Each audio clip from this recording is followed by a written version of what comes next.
Hello and welcome back to another episode of Vikings Happy Hour. Just a few days away from free agency, but the news is kind of already starting to break. The quarterback market is starting to shift, and it's a lively Friday night here. We got Alec Lewis joining us moments after Geno Smith was traded to the Raiders, and so let's just jump in and talk about how that move impacts the Sam Darnold market.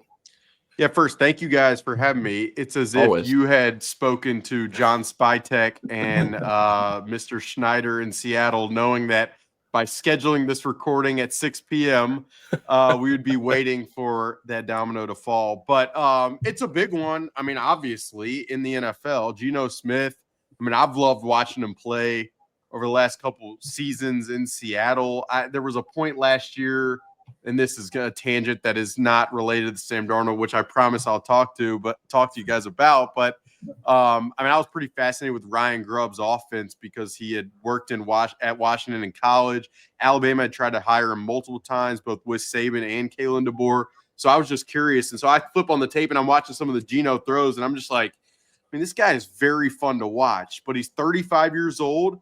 By trading him, the Seahawks were going to save $31 million on the cap. So there were a lot of, I think, reasons to believe even a month and a half ago that it could be a domino that could fall. Now, I would say as of a week ago, as you guys know, because you follow it, no one was really talking about it, but it did sound like over the last 48 hours, there were kind of conversations probably between his agent and the team that kind of led to this being the case. And it relates to Sam Darnold without question, because I was explaining to you guys before we started recording. I mean, if you're Sam Darnold, I mean, we viewed this thing from the Vikings perspective because that's the team I cover and that's the team you guys talk about and root for and all that. But if you just view it from Sam's perspective and you looked at the teams that were available to him that need a quarterback, and you look at the Tennessee Titans, if you're Sam, what kind of weapons are you throwing to, and what kind of coaching are you going to have there? If it's the Steelers, I mean, you can believe strongly in Mike Tomlin,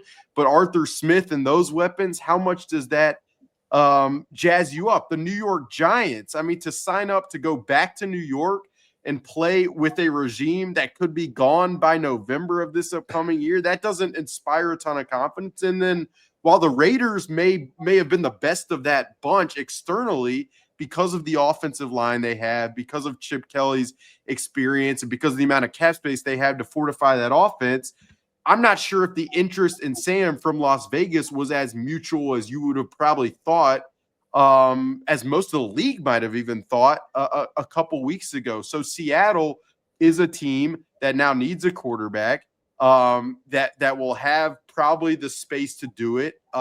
They have skill players like JSN.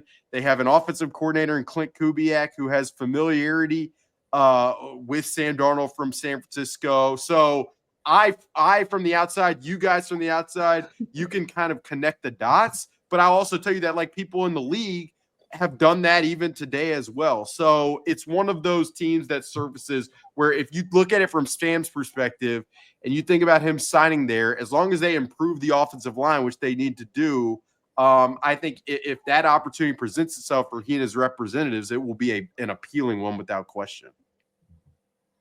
Yeah, I know this morning that you had that great article in The Athletic where you talked about your final free agency predictions. And with Sam Darnold, you had predicted that he'd go elsewhere, and everyone should go read for the whole content there on The Athletic. But can you talk a little bit about, what it might be like if Sam Darnold were to stay, and you just laid through why it might make sense for Sam Darnold. But I think a lot of Vikings fans, especially over the last few days, have been really questioning about why that makes sense for, the Vikings, of what, you cover training camp, you're there every single day, you're there during the season, like what that might look like with both Sam Darnold and JJ McCarthy healthy and battling it out, heading into 2025. Yeah, I mean, a coach within the league said to me, if Sam did come back, I mean, it would have been a weird dynamic, was the kind of phrase that coach used. And I think that's the reality. What I would say is I've thought about this situation in a lot of different respects. And one of them was if Sam's market was as depressed as over the last, I don't know, like 4 or 5 days, maybe even going back to Indy, it felt like it could be compared to maybe how we thought about it. And the Vikings were able to bring Sam back on a deal that wasn't much further from a monetary perspective than bringing back Daniel Jones. Then I can understand kind of the intrigue there, but I can also understand the Viking fan argument of like bringing Sam back would create landmines in terms of you've wanted to surround JJ McCarthy and use the cap space that his contract allows on a ton of options. And you also want the runway for JJ McCarthy to just have his opportunity unimpeded in some way. And so I think I understand it in all respects, and you just try to in this role. Like I think I've said to you guys before, and Nick, I think I said it to you. It's like in my role, you just try to have as many perspectives as you can. And even if I heard some stuff of like, okay, well, if they were able to bring back Sam and then JJ wins the competition, then you could trade Sam. But what would his market be in that regard? Like, I think that's a valid question. Let's say Sam wins the competition. I mean, then you're going to think about trading JJ after just losing a competition to Sam. And a lot of that just doesn't make much sense to me. And then in training camp or in the preseason or early in the regular season, if they were to bring Sam Darnold back and there were to be one bad performance, you have the deafening, sounds of fans wanting JJ McCarthy. You have questions probably starting to be asked at the podium to a head coach who has a lot to deal with. So it's hectic. And I say all that to say, if the Vikings end up with Daniel Jones and JJ McCarthy, to just expect Kevin O'Connell to do exactly what they did with Sam Darnold, with Daniel Jones, if Daniel Jones is starting early in the season, I don't think that's really I think that would be a little faulty. But ultimately, with how many needs they have, that's the route that, at least externally, I think has always made the most sense, is you provide the more clear runway for JJ McCarthy. You have a veteran option with him. And then simultaneously, you use the cap space that you now have to fill the interior offensive line, the interior defensive line, cornerback, running back, especially with only 4 picks. You just need that money. Yeah, wow. I was just thinking, your podcast guest from this week, do you think Judd Zolgad would be quiet during those pressers about I can't even imagine. I mean, at some point Kevin O'Connell would just not call on him. I mean, it would be so chaotic. Yeah, I mean, and I love Judd because, I say it all the time. It's like, I don't do this job to live for the press conference, incredibly hard-hitting questions. That's just not my part of the job part that I love, but there are people who love that aspect, and right. and Judd is one of them. So yeah, it would be that it would have been something, but we'll see what happens over these next few hours, maybe minutes, I don't know, days, but it'll be interesting. The weekend is going to be potentially chaotic, and you mentioned all the needs that the Vikings have across the board. Some of that includes their own impending free agents that are about to potentially leave. I know in your article this morning, you kind of predicted that Byron Murphy Jr. would stay. You still kind of feel that way on Friday night heading into the weekend? It's a good question. I mean, it's a tough one because Byron Murphy's 27 years old. He's coming off a season where he just had 6 interceptions, and you don't have opportunities like this to cash in the way he has this opportunity. And so, I know there have been reports. I believe Jordan Schultz reported that the Vikings want him back, and that he's like destined to hit the open market. And I would say, we'll see what happens. There have been reports over the last week where it's like players going to get released, and like Christian Kirk, and then ultimately he gets traded. So we'll see. But it comes down to where both sides are from a money perspective. And I will tell you, and I've been very upfront in my own podcast, on the radio, and in my writing, that the Vikings really do want him back. They really do. And I believe that Byron Murphy, really wants to be back. But ultimately, if there is too large of a money gap, if a team out there is willing to pay Byron Murphy $20 million on the free agent market, then it's going to be really difficult probably for Minnesota to go that high because of how much of where they want to spend elsewhere. And I understand too from the Viking staff perspective. I mean, having Byron Murphy Jr. And his value to this defense, he is very valuable because he can play on the outside, he can play in the inside. He drops really well in the deep half when they play some of their non-traditional Tampa stuff. He can blitz off the edge. He tackles. There's not really a ton of ego with him where he's willing to play all the coverages and do the responsibilities that this defense asks a cornerback to do. And so he's definitely valuable, but ultimately the price can just hit a point where it doesn't make sense with where this team wants to go from an overall roster building perspective. Do you get the sense at all that that if Monday comes and he actually hits the free agent market, that like there is an opportunity to get back? Or like I'm always so curious on like if teams actually let their free agents test the market, that a lot of times maybe they don't come back. And so you almost want to get that deal done before they go out the door.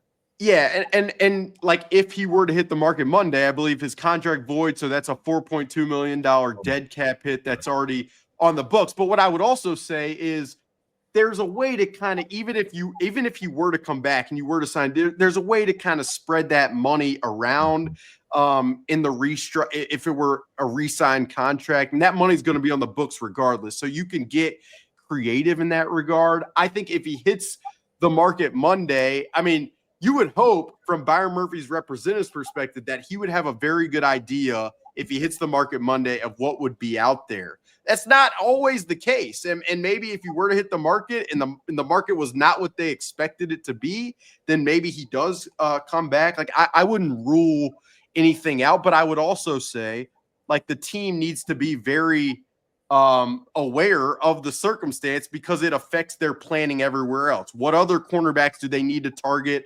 What other positions will they now have more money to spend on? I mean, like the thing about free agency that I don't know if I really understood until, I mean, last year, but even like just conversations this offseason, I mean, it is the ultimate, like having as many plans as it's like plan A, plan B, plan C in every minor aspect for every position. And that means conversations with agents. And that, I mean, there is a lot that goes into it, which is part of the reason I even give them more credit for what they were able to do last offseason, because to secure all of those players, I mean, it is a testament to Rob Brzezinski and Emily Battis, and I mean, a lot of people internally that worked very quick on the fly and adapted and were able to, find deals, because that's what this time takes. It is really a test in relationships, in speed, and in trust. Yeah, and I know you had mentioned before that you think if they lost Byron Murphy, they'd have to find maybe multiple replacements just to replace what we did. And you kind of alluded to that a second ago. But do you think there's some element of, Brian Flores, kind of liking the idea? I think last year, they basically replaced their entire edge room. They like swapped it out, put a brand new one in. And I know that Brian Flores has been playing a lot of zone in the last few years because that's just what he's been dealing with. I know that there's been this conversation of maybe switching more to more man type corners, which Byron Murphy Jr. can play. But I'm just curious about how much that he's looking forward to potentially, recreating the vision for that room entirely and what that means for the defense overall.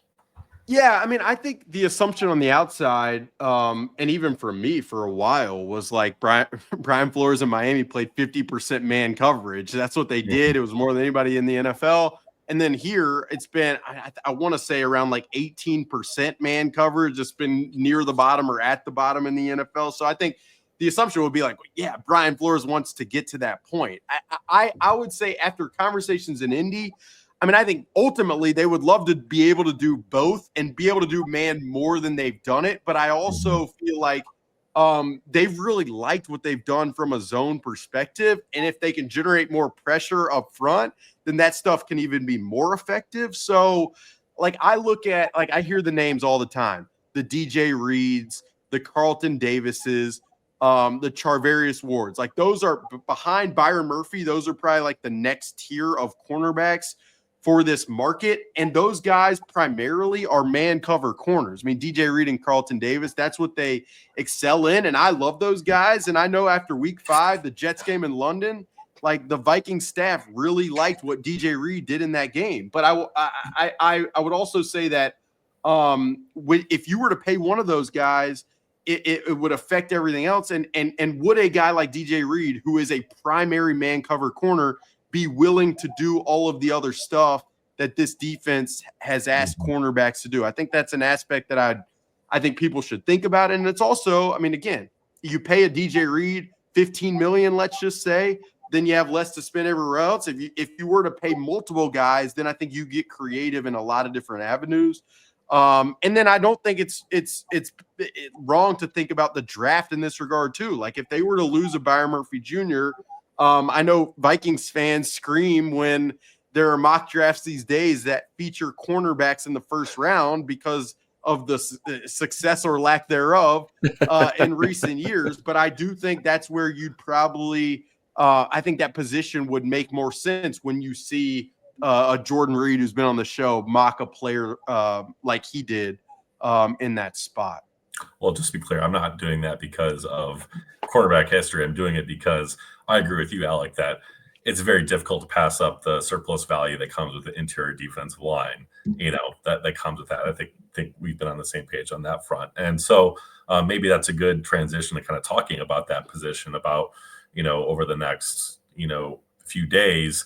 You know, I think in your article this morning, you anticipate them making an investment in the interior defensive line, you know, kind of how you see that playing out. I know that there's been some scuttlebutt about, you know, Jonathan Allen potentially being a fit in Minnesota. I think there was some steam on Minnesota being a team to watch from, I think, JP Finley, who's really plugged in the DC area.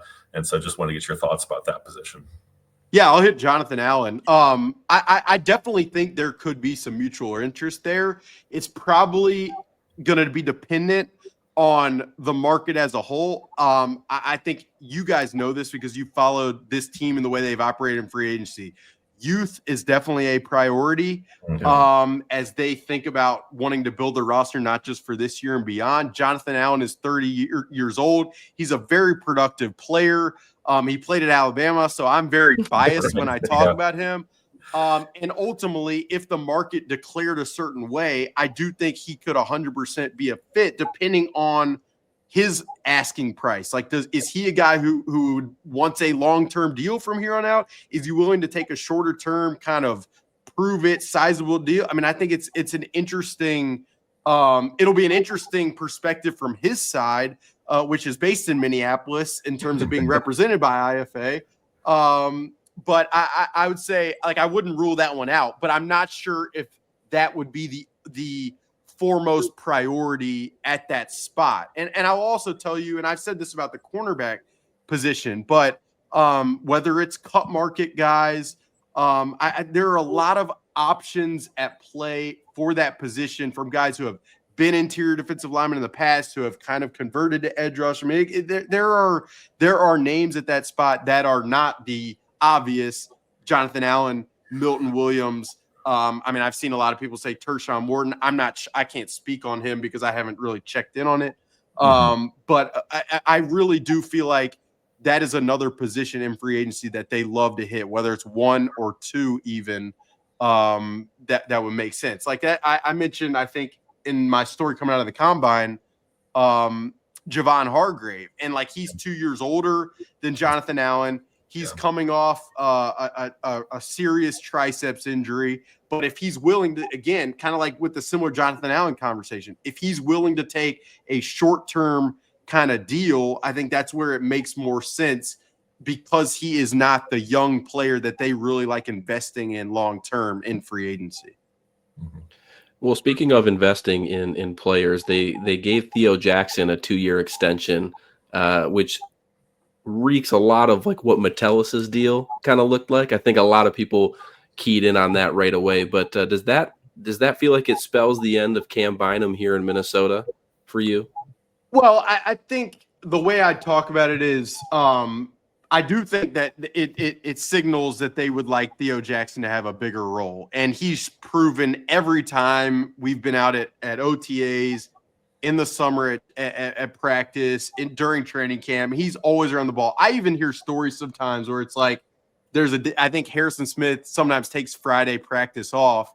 And like apparently some of those days he just like absolutely balls out almost every time. He's capable of contributing. He's also like a very good guy. I say this about a lot of the Vikings players internally in the locker room. You hang out with them, you'd be like, that's just a good dude. Like he and I have talked about a lot of Tennessee stuff. That's where he played in college. But I mean, with Cam Bynum, I really think the question is what does Harrison Smith's future look like? If he wants to come back, I really think Brian Flores and that defensive crew would love to have him because of the kind of unseen ability that he has to orchestrate the defense and put the defense in the best position, in the best play.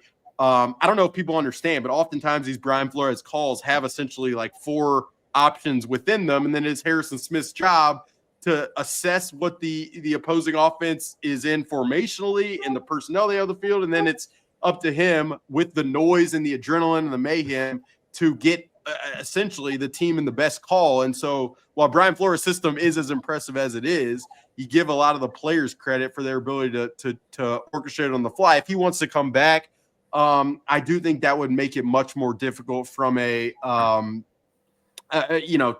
Cam Bynum. I see Theo as probably more of a deep half guy. And it would make sense with him alongside Harrison Smith and Josh Metellus probably in the box as a rover. But if Harrison Smith were to retire, and if that situation kind of they just couldn't find a common ground, even if he didn't, I do think Cam Bynum would still be in play because they really like Cam Bynum. They really respect Cam Bynum. I think they would have. I mean, they'd love to have him back. It's just again, this is all so much about the amount of resources you have and how you can allocate them to a ton of different spots. That's what roster building is. As much as some of these players are beloved by fans, it's just hard because you're dealing with this very complex puzzle. I know you've been on record saying that you wouldn't be surprised if Harrison Smith came back, and we obviously just kind of talked about that. But do you get the sense that maybe the Vikings know where he's leaning? Because when we talk about dominoes falling, right, and having like minute details in A, B, C and plans for free agency coming up, like that's a pretty big domino if you're going to, if Harrison Smith's going to come back, or if you're going to go with Cam Bynum, or if you're going to go Javon Holland, right? You've heard that name thrown around sometimes because the Brian Flores connection. So do you get the sense that maybe they have some inkling of what Harrison Smith wants to do at the moment? Well, there's also that big roster trigger too coming up that kind of dictates action too, doesn't it? Yeah, what I would say about the roster and the contract and his verbiage is essentially they structured a way. They kind of adopted a strategy that has been deployed by Howie Roseman in Philadelphia. It's kind of a cap mechanism to where if Harrison Smith were to retire, that it would make the most sense for the team to do it as kind of a post-June cut from a cap perspective. So it's like a strategy kind of just deployed by Rob Brzezinski internally. I think they would find a very common number if he were to come back. But to your point, Matt, I mean, yeah, I definitely feel like either, yes, they have an idea, but I also think like in the next couple of days, it makes sense for that idea to be pretty refined in terms of what his future looks like. I also think that's why like the Geno Smith thing happens now, because a lot of these teams before Monday need to have a pretty good feel so that they can be very regimented in terms of how they operate come Monday. And that's not to act like there haven't been conversations already because the league, like I want to make it very clear, but I still think, I mean, once the movement starts happening, I mean, certain conversations can break down. You got to be pretty adaptable. So you do really need to know, especially with core players and key positions, kind of what the plan is to be able to allow you to build everywhere else. Mm-hmm. Transitioning to another big offensive need or big need for the Vikings is the interior offensive line. And I think that I've heard, yeah. Yeah, it's been a thing for a while. For Alec, I don't know that if the offensive line's been an obsession for you or not recently, but one name that you keep throwing out there, and of course we always know what names you're throwing out there, is Will Fries. So can you talk a little bit about maybe why you think Will or Fries might be a good target for the Vikings than maybe their general overall plan, at that position. He's good, man. Yeah. I mean, Will Fries, and he's coming off a pretty serious injury. I think it was his tibia last year in week 5, but versatile player. Again, like, I'm going to hammer it. He fits the mold of a young guy who you believe in not only this upcoming year, but into the future. I mean, from everything you hear, I mean, he's a 7th-round pick, I believe, who's kind of made his way and developed. And I mean, they've said it like 7 billion times. We want smart, tough guys who love football. You probably got to be that to make it as a 7th-round pick and start an offensive line that had some. I mean, that's the other thing. Like, this guy was playing alongside a really respected dude in Ryan Kelly. I mean, the Colts have had, I mean, not a lot of success, but they've had some players on that front that are a lot of continuity, a lot of,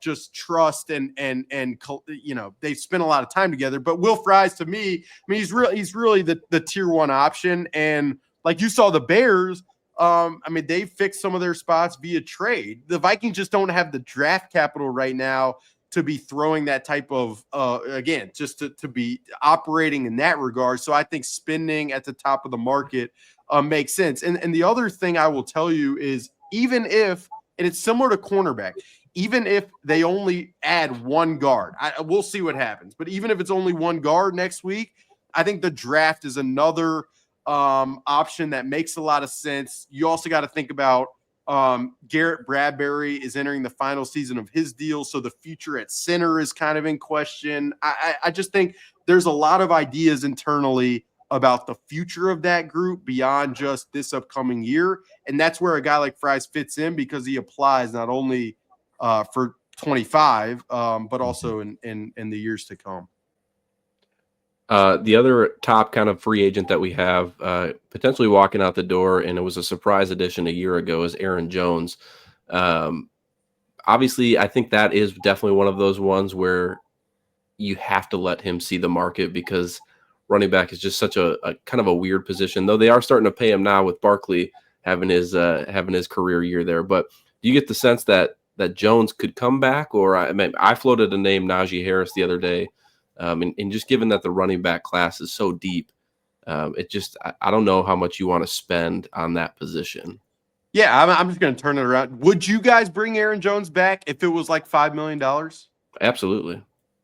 Yeah, I think it would, as long as you are setting up with a committee, so that way that you take some wear and tear off of Jones and it kind of frees him up to be more I think you'd want a more in kind of tackles kind of guy, and I know a person that you and I both like is Damian Martinez. So I'm gonna. You love him. I do love him. Cough, cough, cough. I finally got Matt to watch the tape the other day, and he likes him too. But I don't want to derail from the question. But I think you would need to pair him with someone so he's less of a. He got a career high in touches last year, I think. I mean, he just can't do that again if he's going to be successful. And you saw him wear down throughout the year. So you have to pair him with another guy. But if that being said, if it's going to be a true 50-50, kind of split, or throw in Cam Akers or whoever, I could see it working.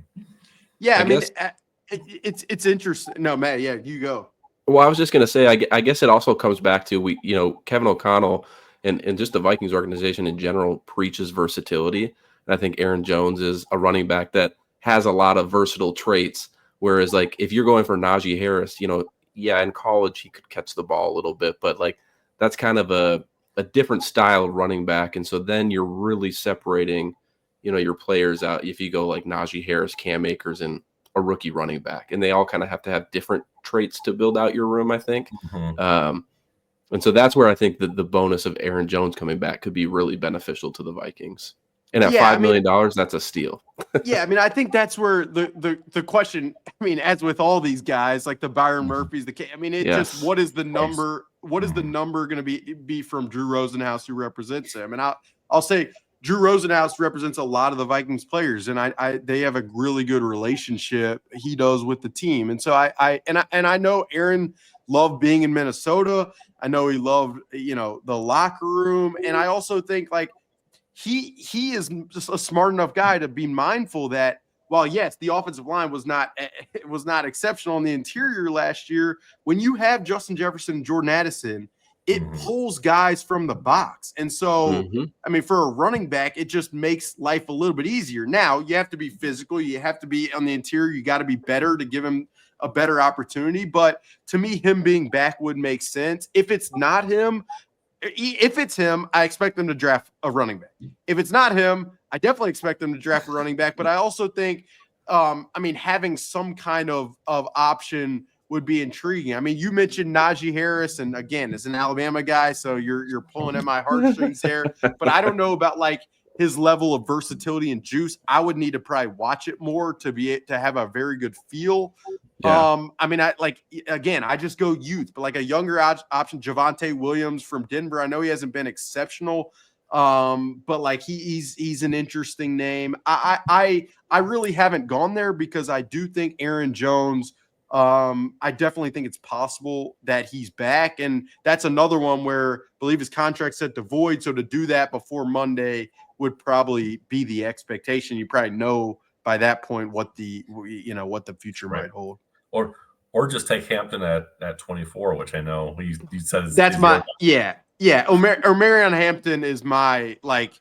I've told buddies like I was watching the film of him like 3 weeks ago, and I'm sitting here, or I might have been at home, and I'm like I want to stand up watching this guy. I mean, it is smooth. He's big. He's fast. He can catch. I was like trying to find games on my film thing, and I went back and I'm like, I didn't even realize I'm watching a 2023 game where he's sitting next to Drake, where he's in the shotgun next to Drake May, and he's just still balling out. So but I'm not even sure if he's going to be there by 24 at this rate. And I also, like, you guys know this, but with the amount of needs this team has, I don't know if it's like Detroit where your team is as built up as it was when they drafted Jahmyr Gibbs. I just think that would be an interesting sell. But then again, if you think a guy is your bell cow, they are entering a window likely with a young quarterback where, I mean, it makes sense to have that guy for that window. So I think there are ways to sell it. I just don't know if that would be their primary kind of strategy. For what it's worth, we had Ben Albright on the show a few weeks ago, and we kind of pressed him to identify pick at 24 for the Vikings, and he said Hampton would be his pick right now for the team. So I would agree with you that he's probably definitely on their radar. I mean, I've said this before and I've written this, but I mean, Bijan and Jahmyr Gibbs, they love both of those guys, and I think that was the year they picked at 23. I could be wrong when they picked Jordan Addison. So, and neither of those guys were there at that point. But if they had been, I definitely think that would have been it would have been thought about. And I mean, it's fascinating. Like you think about Jahmyr Gibbs in purple, it's kind of fascinating. But I don't think they're afraid at all. For as much as you think of Kwesi as very analytics forward, like I think they value that position. Which was evident by last year making the move they did for Aaron Jones. I mean, I think we just covered about every free agent that we have walking out the door. That's, kind of A tier. But before we let you go, are there any names that you think that we should be watching for as we head into next week? I guess into Monday, where like Viking fans should be like, okay, let's keep an eye on his market as a potential guy that might come to us. Yeah, I mean, the Will Fries at guard, that's the one I'd go. I mean, defensive tackle is I mean, it's just probably worth watching a lot of those guys. The Milton Williams, Javon Hargrave, who were we just talking about? Jonathan Allen, 100% is one to watch. Like I could give you, and I part of it is I talked about cornerback and the cut market on my podcast, and I didn't mention names. And part of it is I know there are guys they like in that regard that I don't really want to. I don't want to tip off to get yelled at. But like I said earlier, like there are guys who have played edge who have also played in the interior that might be available that would be intriguing, and I'll leave it at that. I love it. Yeah, you guys, I'll let you guys do the work that you want to do in that regard. But I mean, the interesting thing is like I think,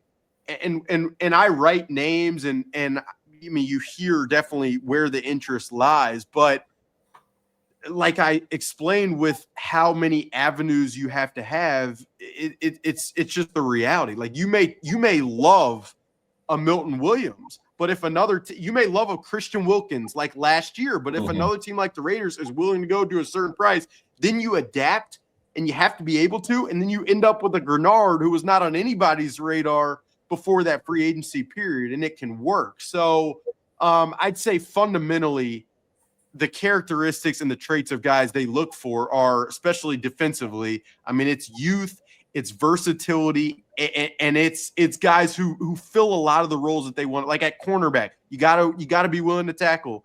If you have versatility and where you can play, I think that's important. The bigger you are, probably the better at cornerback, but they've shown a willingness to take some lighter guys. So those traits are fundamental to a lot of the guys that I think they will target come next week. And I expect it to be busy. I expect my phone to log a lot of hours, but this, I mean, it's fun. It really is. Like I was talking to Header today. I'm like, you're just grateful for the opportunity to get to cover it. And then it's been cooler for me.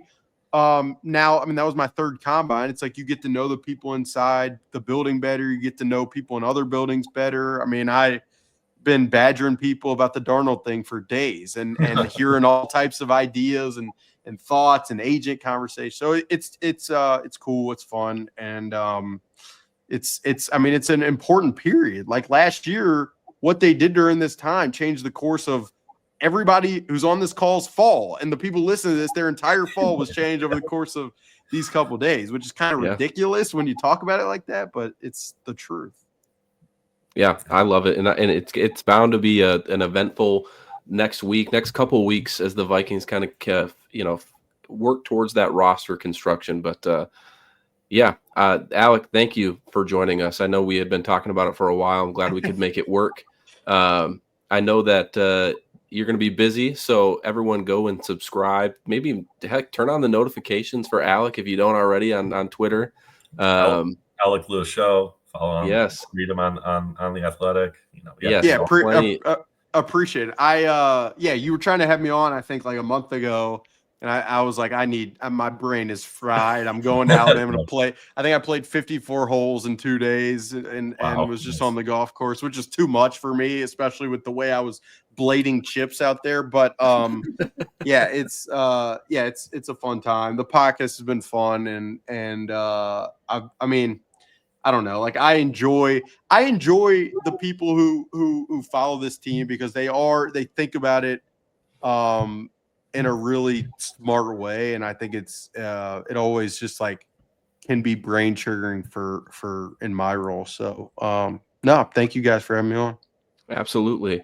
We'll be back next week with some more content. We got Thor Nystrom later next week, and maybe some other guests. We'll find out. But free agency is right around the corner, folks. So strap in, like and subscribe to the YouTube channel, mine and Alex. It's a great one. The episode yesterday was incredible. So until next time, everybody, Skol Vikings.